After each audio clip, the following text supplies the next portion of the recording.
Pour un rappel au l'article règlement. 48 qui concerne notre organisation. Moi, je ne suis pas surpris, donc je vous épargne mon indignation. Je trouve que tout ça est conforme à ce que vous êtes. C'est-à-dire que vous êtes en train de construire le sourire aux lèvres et aux applaudissements généraux un régime autoritaire de type particulier. Nous sommes, oui, un régime autoritaire. Vous êtes en train de suspendre des libertés fondamentales, le sourire aux lèvres, et quand l'Assemblée, par hasard, parvient à amender, ce ne sont pas les nôtres d'amendements, ce sont ceux de l'opposition de droite, parvient à amender, alors ça vous scandalise et on revote. Donc l'Assemblée ne sert à rien pour vous, jamais. Nous sommes sous la direction du Conseil de défense qui outrepasse les droits que la Constitution et le Code de la défense lui donnent, décide de tout, et nous sommes convoqués ici pour enregistrer vos décisions sous vos acclamations. Ce que vous êtes en train de faire, suspendre des libertés en tenant aucun compte de l'Assemblée nationale, vous définit. Vous êtes un régime autoritaire et vous commencez à aller de plus en plus loin dans l'autoritarisme jusqu'à vous mêler des cultes et de la vie quotidienne des gens. Je répète, jusqu'à vous mêler de la liberté de conscience pour la restreindre, comme vous limitez la liberté d'aller et venir. Ça s'appelle un régime autoritaire. Merci, Monsieur le Président. Président Mélenchon, au nom du groupe La France Insoumise.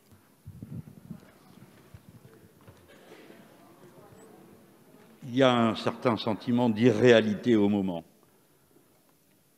Peut-être est-ce de notre faute pour une fois. Nous n'arrivons pas à vous faire sentir ce que nous comprenons de tout cela. Il s'agit d'un ensemble de mesures dont vous pensez qu'elles sont justifiées par la gravité de la pandémie, mais il s'agit d'un ensemble de mesures de limitation des libertés individuelles et collectives comme il n'y en a eu aucune dans ce pays depuis la dernière guerre. Ce n'est pas peu de choses. Ça mérite respect. Non, mais il pourrait y avoir des circonstances exceptionnelles qui le justifient et vous pensez qu'on y est. Mais ça mérite le respect de la contradiction. Vous ne pouvez pas avoir comme unique mode de relation à l'opposition de lui jeter à la figure les morts, les malades, et de dire que, sous le prétexte de cette situation, tout le monde n'a plus qu'une chose à faire, c'est acclamer et vous dire oui. Dans ce cas-là, il n'y a plus de démocratie, il n'y a plus de fonctionnement. Admettez cette idée qu'un Parlement comporte une majorité et une opposition. Si vous ne l'admettez pas, alors que faisons-nous là? Et vous venez de nous faire une démonstration qui nous inquiète, du peu qui avait été modifié par l'amendement de nos collègues qui, au fond, prévoyait une clause de revoyure, vous l'avez envoyé balader. 6 mois donc d'état d'exception. Permettez que, dans cet état d'exception, je relève ce qui sera pour ce que souvent nous voulons représenter, dont nous voulons porter la parole, les travailleurs. Vous avez suspendu en quelque sorte le Code du travail. On peut rallonger la journée de travail, on peut raccourcir, grâce à vos ordonnances, la pause de la mi-journée. On décide à la place des gens quand est-ce qu'ils sont en congé et quand est-ce qu'ils n'y sont pas. Après qu'on ait déjà décidé à quelle heure ils ont le droit de sortir et à quelle heure ils doivent obligatoirement rentrer. C'est un ensemble de mesures incroyables concernant les libertés individuelles. Et tout à l'heure, on a vu qu'on est venu sur la liberté du culte, après ce que nous avons connu.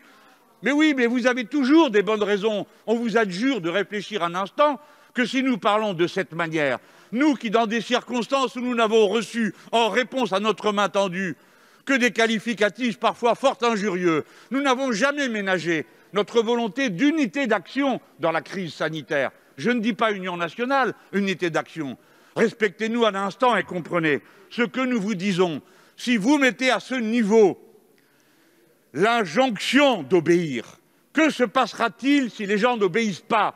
Or, vous venez de voir que dans l'incohérence des mesures qui sont proposées, des gens, dans le désespoir, disent « moi, je ne le ferai pas ». Tel commerçant dit « moi, j'ai pourtant de dettes, je ne m'aventure pas à fermer, j'ouvrirai », m'en a dit un. On lui dit « mais comment, c'est interdit ?» Il a dit « j'ai 1 million en stock, je m'en fiche même de donner 100 000 ».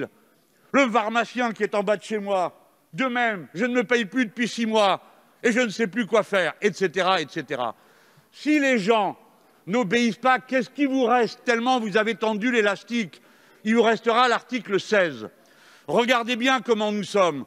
La ministre aurait pu parfaitement nous dire « Écoutez, mesdames, messieurs, ce matin, nous avons eu une réunion et nous avons constaté que telle ou telle raison nous conduise définitivement à réclamer une deuxième lecture. » Pas parce que nous avons été battus hier, pas parce que nous n'étions pas assez nombreux, mais parce que des éléments nouveaux ont surgi. Ça se fait. C'est une marque de respect pour les assemblées.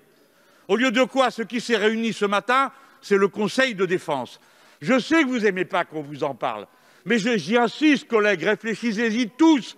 Le Conseil de défense, tel qu'il est prévu dans la Constitution, n'a pas le pouvoir de délibérer des questions sanitaires, parce que les conseils de défense sont astreints à une règle de spécialisation.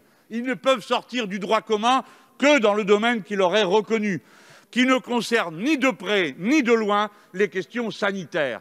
Et c'est ce Conseil, verrouillé sous la loi du secret, qui croit protéger ceux qui sont de dedans la responsabilité des décisions qui sont prises. Je vous annonce que ça ne tiendra pas, parce que, comme vous n'êtes pas dans le cadre des attributions de ce Conseil, alors la responsabilité de ceux qui décident reste pleine et entière.